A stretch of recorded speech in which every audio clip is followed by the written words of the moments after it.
Hi everyone, this is Lindsay Glassner. I'm here with my colleague Kelly Schaefer, and we're going to be presenting tonight's webinar on blending science and language arts. I want to do one final quick sound check to make sure that everybody can hear me. So in the chat window, if you could let Kelly and myself know that you can hear us loud and clear, just go to the chat window and make sure you click the to button as everyone. We will have a discussion at the end of this webinar, and it'd be beneficial to have you guys actually be able to see each other's posts. So just want to make sure that everybody can hear me loud and clear, and we will commence. Okay, I see Denise can hear me, so that's good enough for me. Hi and welcome to tonight's webinar. For those of you on the East Coast, thanks for sticking up late with us, and for those on the West, hopefully it's still sunny and beautiful out there. This is the first webinar of the year for us. My name is Lindsay Glassner. I am the Outreach Coordinator for the BirdSleuth K-12 program here at the Cornell Lab of Ornithology. Sitting next to me is my colleague Kelly Schaefer, who is the Education Specialist. Now, we're very excited to introduce you to our new webinar system, Zoom. And this webinar system is what we're going to be using throughout the entire webinar series. So just to get acquainted with this new system, we'll be using the chat function for the majority of our discussion. Again, if you have a PC, the chat window should be, if you hover on the very top, it should be up in the top there. If you have a Mac, it'll be at the bottom. And what we recommend, I'm going to be sharing my screen, is that you actually use the options button at the very top of your screen to exit full screen, and then your chat window will dock to the right-hand side. This will still allow you to see all the slides that I have available, but you'll have that chat window right at the right-hand side. And then make sure you just you select everyone under that chat window selection for our discussion. And if you have any technical questions or concerns during this webinar, let Kelly know in the chat window, or we really do recommend contacting Zoom for help. This is our first time using the system, except for last night, so we're still fairly new to it. However, we'll try our best to help you. So I'm presenting this webinar from the Cornell Lab of Ornithology. The lab is a nonprofit membership institution dedicated to interpreting and conserving the Earth's biological diversity through research, education, and citizen science focused on birds. And specifically, Kelly and I are in the BirdSleuth K-12 team here at the Lab of Ornithology. We take all of the knowledge and expertise here at the lab and translate that into innovative resources and trainings that build science skills while inspiring young people to connect to local habitat, explore biodiversity, and engage in citizen science projects. So in today's webinar, we plan to cover a few different topics. Please note that this webinar is being recorded, so there's no stress at all about taking any kind of notes. We'll make this available on our website, as well as you can email us for the recording. We'll begin this webinar by quickly reviewing the key points of the English Language Arts and Literacy Standards, discuss how and why you should be using science to meet those standards, and then we'll be applying this knowledge to a resource we have on our books and activities page. And finally, we'll finish the webinar with a brainstorming additional opportunities, both that Kelly and I would recommend, as well as talk about resources that you all have used and how you guys can talk with each other to find the best opportunities for your classroom setting. So let's start with the standards. The Common Core State Standards in English Language Arts and Literacy are designed to prepare all students for success in college, career, and life by the time they graduate from high school. So the ELA standards are focusing on four main components: reading, writing, speaking and listening, and language. Now, reading is specifically broken into three components of literature, informational text, and foundational skills. Now, today's webinar, we're going to be focusing specifically on elementary standards and how science can be applied to meet those standards. Now, there are a few points I'd like to make about these ELA standards. The first is that the standards are student performance expectations. They're not a curriculum. So this will tell us what should be covered, but not how or with what resources. So it's up to state and localities on how teachers can implement the standards. Now, I recommend you look at all the standards in your state section specifically on the Common Core website and understand what the state-specific implementation opportunities are, as well as what resources and guidances are available. The standards recognize both content and skills are important, and they do recommend utilizing history, social studies, as well as science as means of developing the English language arts skills. The concepts in the standards build coherently K through 12. So these standards are built on the notion of learning as a developmental progression. And it's designed to help children continually build on and revise their knowledge and abilities. So this is especially important in many of the activities we're going to be showing you today. I'll give you different adaptations for a pre-K or kindergarten class up into a 4th or 5th grade class. And think as well about the activities I'm recommending. Think how you can adapt that to your learners and their needs and excitement and enjoyments. And finally, again, these standards are designed to prepare students for college, careers, and citizenship. So in preparation for this webinar, I was reading through the ELA Standards website and I came across this quote that students need the ability to gather, comprehend, evaluate, synthesize, and report on information and ideas, to conduct original research in order to answer questions or solve problems. Now, when I read this, I can't help but think of this as the science process and authentic student inquiry. And one of the best ways for students to develop ELA skills is to experience in an authentic, real-life atmosphere by conducting their own research or investigations. And this is where our BirdSleuth website, we actually have a books and activities page where we're currently providing nature and science-inspired activities for 5 elementary books. Now I'm going to focus on one of these books, on Meadowview Street, to elaborate how ELA standards can be met through science content and inquiry-based projects. Now you can access all of our books and activities page on the website at the screen, and Kelly will also share that website in the chat window.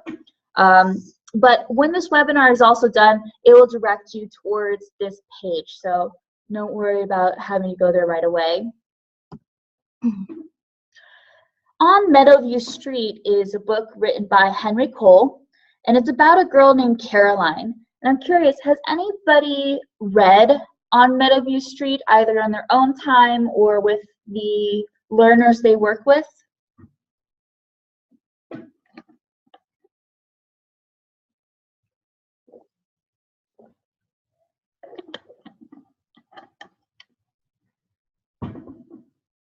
Okay, so it looks like this is going to be a new book for some people, which is perfectly fine. I highly recommend this book. I got this from Amazon for $14.99, I believe, and that was new hardcover. But as with many books, they're often found in public libraries or school libraries, so it's very easy to get a hold of.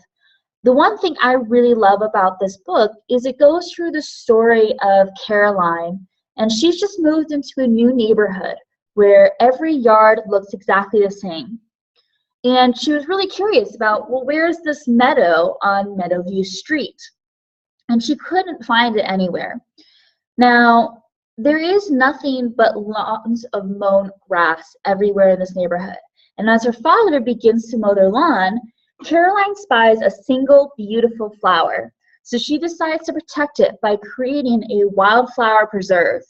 And she noticed as this preserve, as the days go by, that the more and more flowers start to grow. And then her preserve starts to grow to include all of these flowers. Soon enough, the flowers are then joined by butterflies, and her father decides to sell their mower. So eventually her yard just turns into this beautiful little meadow of flowers and butterflies. And then the birds start to visit. And so her family decides to add a tree into their yard as well and provide some more features into their yard. And then her and her father find a way to improve the habitat by also building nest boxes, creating a pond. So they develop this whole little habitat within their yard. And the best part is this inspires their neighbors to also sell their mowers and create meadows in their yards. So the entire street for Meadowview Street actually turns into a meadow of everybody's yards. It's quite a wonderful book that's geared towards pre-K to 4th grade, and it touches on some great science content opportunities. So on this book, and if you go to our Books and Activities website, you'll see that we provided 6 different activities listed here that you can do with your students. Now, let's go over each activity and talk about what happens in the activity and how it's going to relate to the ELA standards. The first activity is all about discussing habitat. We have to discuss with students what is a habitat, which is a place where organisms live that consists of 4 components: food, water, cover, and space. Now, whether these are 4th grade students reading this independently or a kindergarten class having a group discussion, it's really important to have your students reflect on identifying how Caroline and her neighborhood met all 4 components of habitat. So in this book, Caroline started by just giving one flower its space. And then that flower progressed to 2, 3, then a small field. That space slowly grew. Those flowers provided food for a butterfly. She added a tree and a birdhouse, which provided cover for the wrens. She added a pond and created a water source for all the critters around. And soon the entire neighborhood had meadows in their yards, and that further increased the space. So part of the ELA standards is to read, comprehend, and relay information. Not only will students develop their reading comprehension or listening for younger learners, but they also develop science content knowledge around habitat. And so on our next activity, Imagine Life as a Bird, we really want to work with kids to silently sit down and close their eyes and visualize what was the life of a bird. Imagine them soaring, or imagine them perched in a tree eating a worm. That's many of the thoughts they'll go right to. But we have a series of questions that will help those learners dig deeper into the life of the bird and what their habitat needs are. Asking them, where do they live? Where do they get their food? Or what do they eat? Students can imagine those habitat needs that birds require, and then the best part is they can actually go further and discuss what bird they imagine in those habitat needs with each other in partners or small groups. Now, the key point about this is they're developing their speaking and listening skills, as well as practicing technical science terms such as habitat, space. For younger learners, soaring and flying could be new words. For older learners, they could be talking about adaptation or camouflage as a way of practicing and becoming familiar with more science technical terms. So building off of that, we're going to build their knowledge of habitat and bring in local habitat content and knowledge. So we really want students to create a list of habitat components in their schoolyard. Now, depending on the age group, especially for those who are in the younger age groups, I recommend first having students break down the habitat components that were read in the book with Caroline. Maybe read the book over again, or provide the book easily accessible for the students, so that they are able to review what they read, but also be able to take components into a habitat list.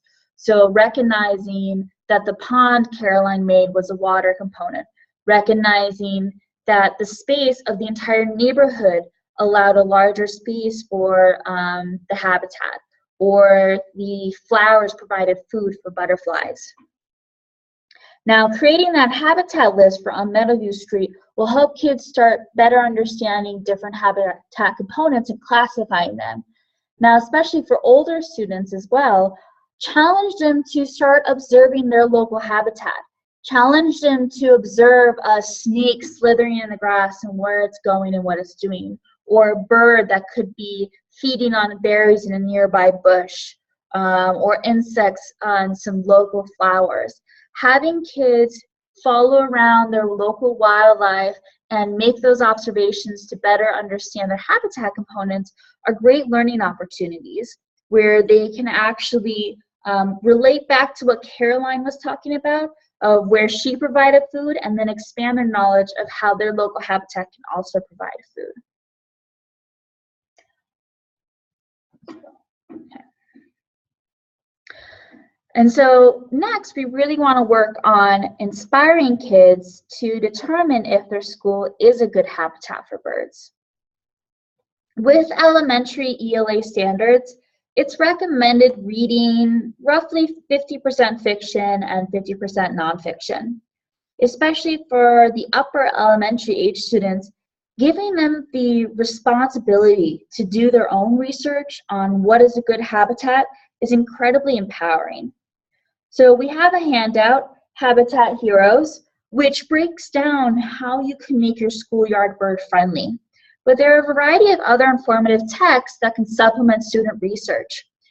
Having kids go to their local library or school library, have them look up different birds in their local field guides or research texts is a great opportunity to start developing and building technical terms. Reading books such as on Meadowview Street will also help get them familiar with those terms and content as well. But remember, students need the ability to gather, comprehend, evaluate, synthesize, and report on information and ideas, and to conduct original research in order to answer questions or solve problems. So that's why in our fifth activity, we really focus on them developing and conducting their own projects. So we would like to have them create their own student project plan. Now I have an example of this done by a third grade class in New Jersey. They decided that they really wanted to attract birds to their school. They put 2 bird feeders out, and after a few weeks, they're really excited. They have these two feeders. They have different seeds in the hope of attracting different birds. They're right next to their windows, so then in hopes that the students can easily see them. But after a few weeks, the birds just never showed. So the students were a little disappointed, and they really decided, okay, something's not right. The third graders decided that they need to brainstorm some ideas and use different ELA skills, such as researching possible solutions, and came up with this idea that there needs to be more cover around the bird feeders to meet those habitat components. So they incorporated a lot of different ELA components into the year-long project. The students went on regular bird walks to record what birds were in their area. They kept nature journals documenting their observations and thoughts. They did a full unit on understanding birds of prey, writing one-page reports on each bird. Now this allowed them to do regular writing opportunities as well as the year progressed to further increase their knowledge and skills and technical terminology, I should say. So using their background research and local observations from their nature journals, they understood what the birds needed for a good habitat and created their plan. You can see that with many of the plans they drew out with these third graders, they decided that they really needed to be sure to include water, they needed to be sure to include feeders, as well as different opportunities, both natural feeders and flowers. They have several different houses for bird houses, as well as some perching spots with a tree. Now, what I really enjoy about these bird feeders is they think about water, food, cover, but they're also thinking about space in several different levels. When we teach space as a component, often we think about a radius, a mile radius around a feeder garden, or a specific square meter, so to say. But space can also be considered vertically. When thinking about birds, if you're a bird person, a dark-eyed junco on the East Coast, well, West Coast too, a dark-eyed junco only likes to hang out low in the bottom area. They actually nest close to the ground. Whereas a tanager, so to say, would be high up in tippy treetops. Now, if you were looking at this vertically, a dark-eyed junco could be at the base of this tree, but a tanager could be at the top of the tree. And space-wise, it looked like they're using the same space, but vertically, they're actually using completely different habitat components and spaces. And so when we think of habitat, challenge your students to think vertically as well, providing low flowers, low to medium bushes, tall trees. This allows for diversity of canopy levels in your habitat, which would still allow for even greater diversity of wildlife, not just birds, but different insects and critters around as well.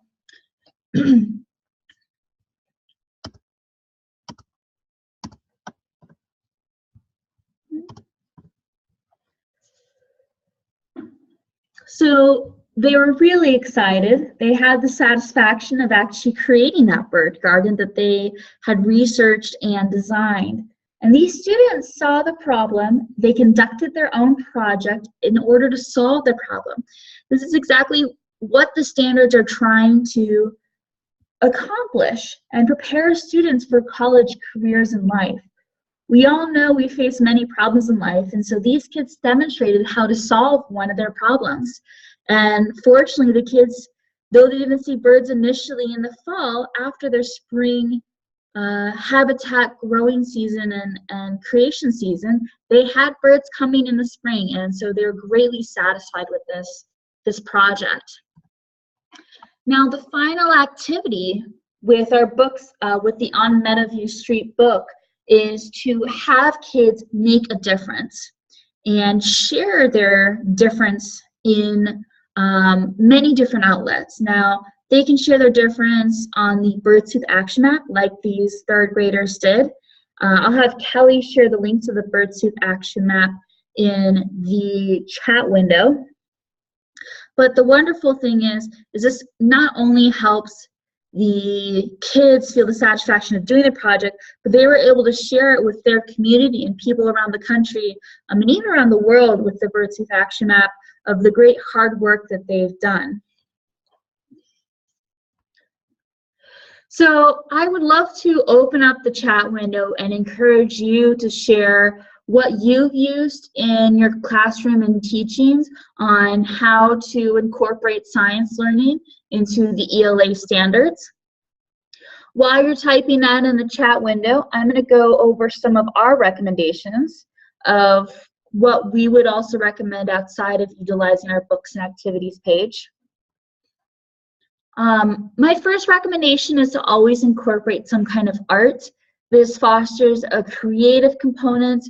These are pictures done by young kids who created their own bird.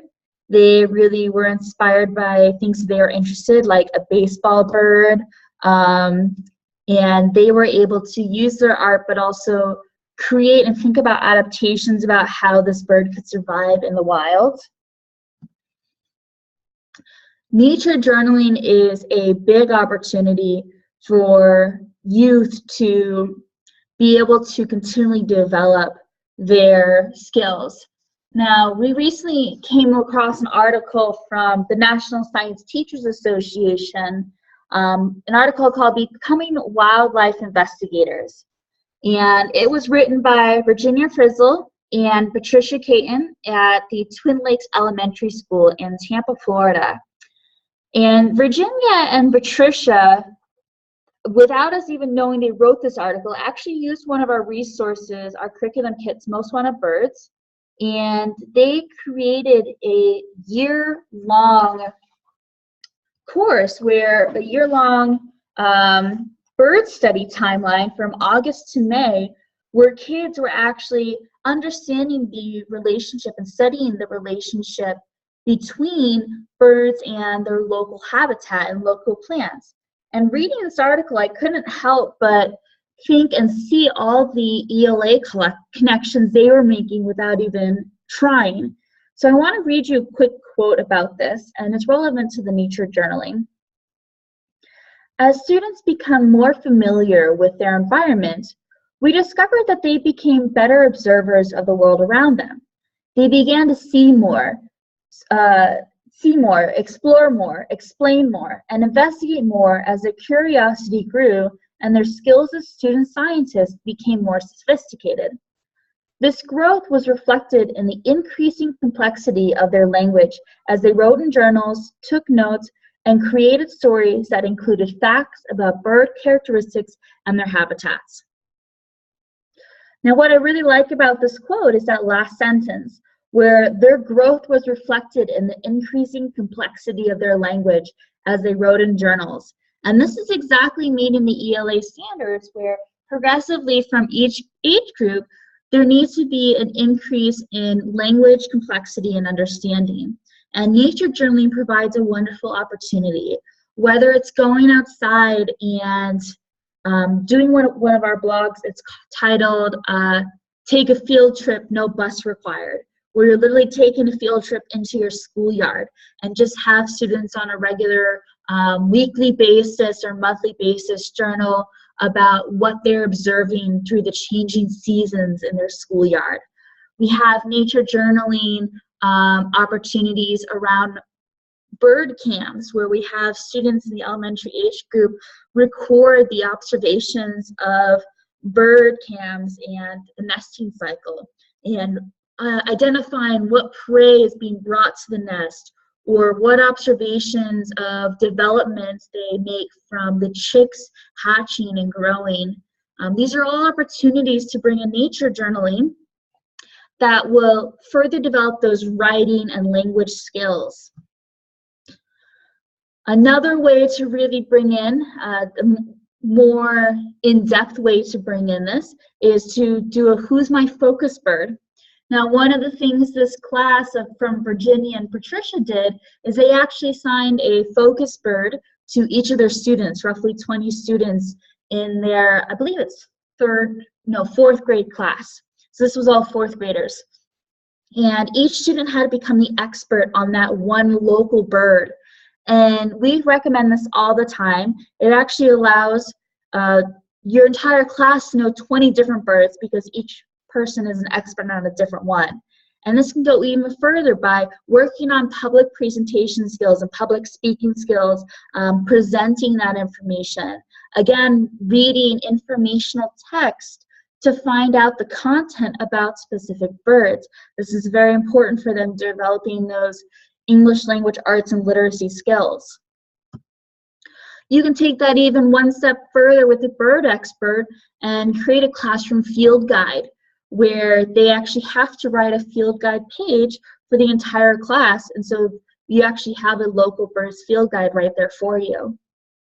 A great recommendation we heard from a participant last week, or yesterday I should say, was they recommended not just a bird field guide, but a local natural field guide, wildlife field guide, including plants and insects as well. That way it's really a comprehensive ecosystem field guide.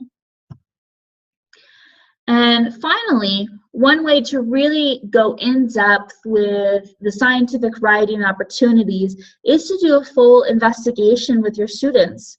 So again, focusing on these elementary examples, this is Amy, who is a fourth grader, and she did a study of will a fake cat scare away birds. Now, she made the observation in her backyard that when her neighbor's cat would come around to her feeder, all the birds would run away. Not being able to tether her neighbor's cat to the tree, she decided to test if a fake cat could scare away birds. So for 1 week, she measured the cups of seed eaten from 2 different feeders, and for a second week, she added a fake cat and then again measured the cups of seed eaten from the 2 different feeders.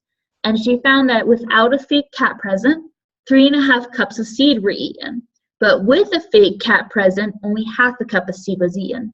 So Amy developed those writing and scientific skills by actually writing a full report, a full scientific report, and having it be published in our student publication magazine, BirdSleuth Investigator. I'll have Kelly share the link to BirdSleuth Investigator in the chat window momentarily, but it really brings this idea of science full circle, of what are some of the purposes of being able to write a report, is so that you can share your findings with your fellow peers and fellow scientists. And this magazine is written by students for students, so that they can inspire others who may be interested in wanting to either repeat Amy's experiment or take it further and see what would happen if they left the fake cat out longer than a week. Would the birds become accustomed to the fake cat? Maybe instead of a fake cat, they put out a fake owl. So these are opportunities where students can develop many of these language and writing skills to go further. Now I'm gonna turn to Callie and see what's going on in the chat window. So a lot of people have been sharing some really great ideas. Denise was saying that a great way to incorporate birds and science into your ELA standards are writing creative stories about the birds, and while incorporating real information about the birds' behaviors and their species. I really like that, and actually that's the kind of information that we would also publish in the BirdSleuth Investigator. The BirdSleuth Investigator, it isn't just scientific studies like Amy is here, it's also creative writing, summative writing, artwork as well. So Denise, please send us those stories for the BirdSleuth Investigator. We'd love to publish some of them. And then Linda had her students doing some more interpretation slash technical writing by creating labels and signs for plants growing in a school garden. Ah. Erin had her students research and create habitat enhancements and writing signs as well. And also leading families on tours, which is a really cool way to really incorporate a lot of different things. Speaking of listening is a big component in the ELA, and that's a great practice opportunity, especially the public speaking. That's awesome. Journaling as well. And then Susan has found some great resources to rely on. She's pulling materials from the Department of Natural Resources in her state, as well as a program I'm not familiar with called Teachers Pay Teachers, or from Teachers Pay Teachers, called Backyard Birds. And she does something very similar, it sounds like, to our Focus Birds, where she has kids research a group of birds and choose what information to include in their report. I really like that she noted, though, that kids love woodpeckers. Woodpeckers are very cool. Yes, indeed.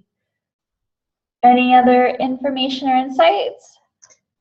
Let's see. One thing, you guys were talking a lot about creating labels and enhancements into gardens. That reminded me of a high school class that actually created a literary garden. So they created a garden that was filled with quotes from famous poems or authors, but they also created poetry of their own or quotes of their own that were nature inspired, that they scattered all around this literary garden, which I really appreciated. I've done something kind of like that before called a card hike, where you create these little cards and you can hide them around the schoolyard, and they can have poems on them or quotes or writing prompts to inspire kids to write. So they can go and explore, and they can find these quotes, they can practice their reading skills and their writing skills with prompts. So it can be kind of a fun way to incorporate some activity, physical activity, into your writing prompts as well. Now, there is one thing I'd really like to show you guys of an elementary class who kind of went above and beyond in the fact that they were learning more about birds. So let me show you. I'm going to go to our BirdSleuth website, and I'm going to go to our action map here. Now, on our action map, this is where I was talking about the third graders shared their story about improving our local habitat. If we browse submissions in the action map, we have some videos. And there's one video not the migratory birds, called Flying with the Birds from Beverly Johnson. And you know it's the right one because it has over 220 likes on it. Let me turn my, can you turn your, okay. So let me turn my volume up here, and I would love to show you this adorable video where this K2 class decided to, again, apply this idea of focus birds, but instead of just writing up a poster or presenting to their students, they decided to become the bird and create a full video on it. So I'm going to show you a few minutes of this video. The red, red flag goes by, by, by, along, along, along.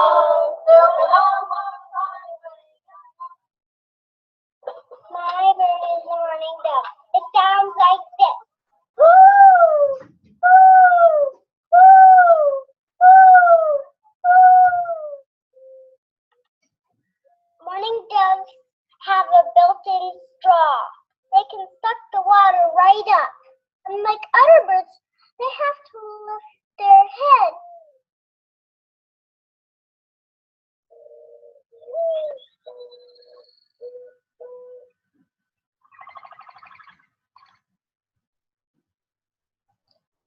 My bird is the downy woodpecker.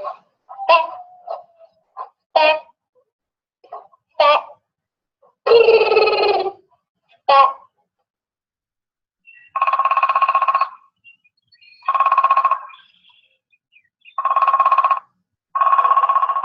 It's the smallest woodpecker in North America.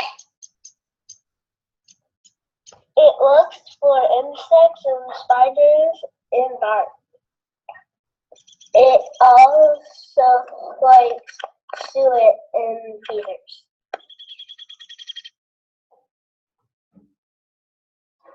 My bird is a northern cardinal, and it sounds like this. Ee, ee, ee, ee, ee, ee, ee. Male cardinals see mirrors in windows and their own reflection. They peck at the window and think it's another bird getting in their territory.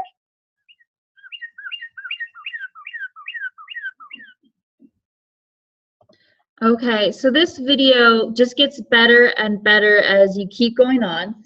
So I'm going to stop right there, or else we'll watch all of it and I'll get stuck watching all of their videos. I really do love all their videos. But thank you for sharing some of those comments. The one thing I would like to mention as well is we also have garden grants available this fall for this school year. So if you are interested in doing some form of habitat improvement opportunity, we do have garden grants available for any school around the United States. We're giving between $500 to $2,000 for each school, including fertilizer and gardening supplies, as well as our Habitat Connections curriculum kit, to have you go with students and work on analyzing the habitat, understanding how birds are utilizing it, how you can improve it, developing STEM and technical skills by participating in citizen science, and then it finishes by having you create your own garden and having your students share that project with us on our BirdSleuth action map. So that is available as well. And yes, I will have Kelly share the link to that class video in the chat window momentarily. She's working on that. Now, I really appreciate all of your discussions. Kelly's going to share that link real quick. But are there any questions that you guys have for us?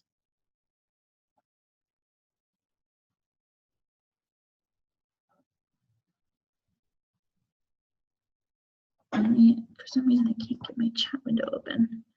We'll take any questions you have, but again, I just want to encourage right now, please keep in touch with us, whether via social media, on our website.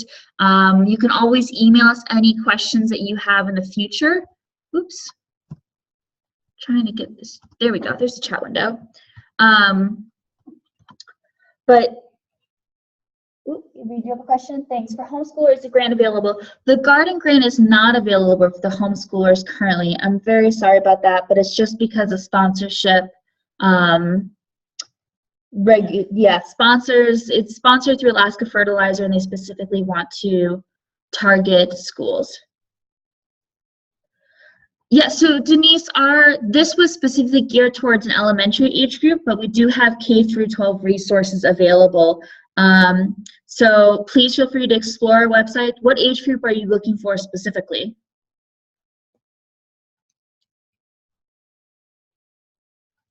Junior high? Okay, so I would recommend looking at some of our free resources like Investigating Evidence, because that's a K through 12 curriculum, but it's a really great curriculum for middle school and high school. We also have 2 books, Birds Without Borders and NSTA book, why can't I think it off the top of my head? 15 lessons around life biology, something like that. Why can't I? 15 lessons in citizen science. We do have a lot of junior high resources available. I would recommend exploring our website. They all have the age ranges listed on those. 15 lessons that bring biology to life. That's the name of it. Callie's going to share the link to that. Georgia, we will share the link to that article I was referring to. The NSTA article I was referring to right now. Oh, it should be earlier in the chat. Is it earlier in the chat? It is in the chat. If you scroll, I'll just send it again. Okay, I would recommend looking at that article if you are interested in doing a year-long program, because she actually breaks down the exact timeline month to month of what she had the students do, which is incredibly valuable. So Callie just shared the link to that NSTA article. Linda, the bird cams. Oh, the bird cams. Yep, the bird cams link. If you just search cams Cornell, that would work, but I believe it's cams.allaboutbirds.org. It is. Oh, good memory, Lindsay. Which the hummingbird cam is incredibly active right now, and it's absolutely amazing to watch the hummingbird cams. I think the condor is still around. Oh yeah, the condor hasn't fledged yet. Right around, if you specifically want to focus on nesting time, right around December, early January is when the albatross cam will start, and then it will progress there from the albatrosses to the great horned owls to the red-tailed hawks. Like there's so many, the ospreys. There are quite a lot of cameras available. Are there any other questions you all have? I do welcome you guys to provide any feedback to us on how we can improve these webinars or what topics you would like to see in the future. We do have a full series, so each month is a different topic around whatever we feel is relevant that month based on either our resources or bird biology, so please look at our future webinars. If you do want a documentation of completing this webinar, just send us an email, Susan, birdsleuth@cornell.edu. I'd be happy to send you a completion letter. Oh, good. I'm glad you enjoyed watching the condor, Denise.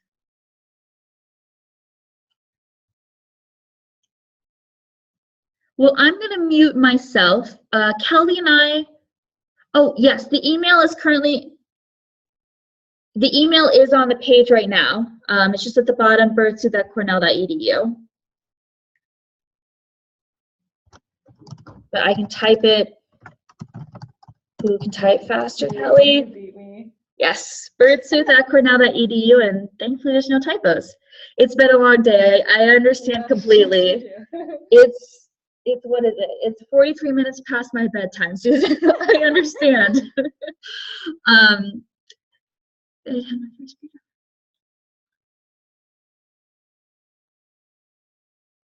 There is actually a great article, Lewis, on I want to say 3rd grade class, it may have been 2nd grade class, who have followed the great horned owls, and they are actually in Savannah, Georgia, and they did weekly journals around the great horned owls, and it was quite an amazing experience to see what those I think second graders have learned.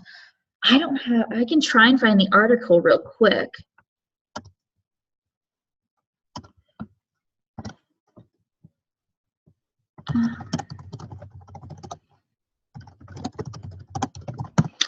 I don't know here exactly it would be.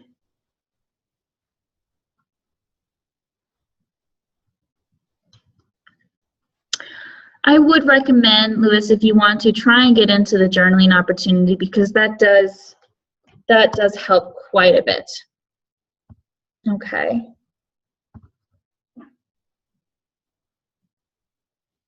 Are there any other questions?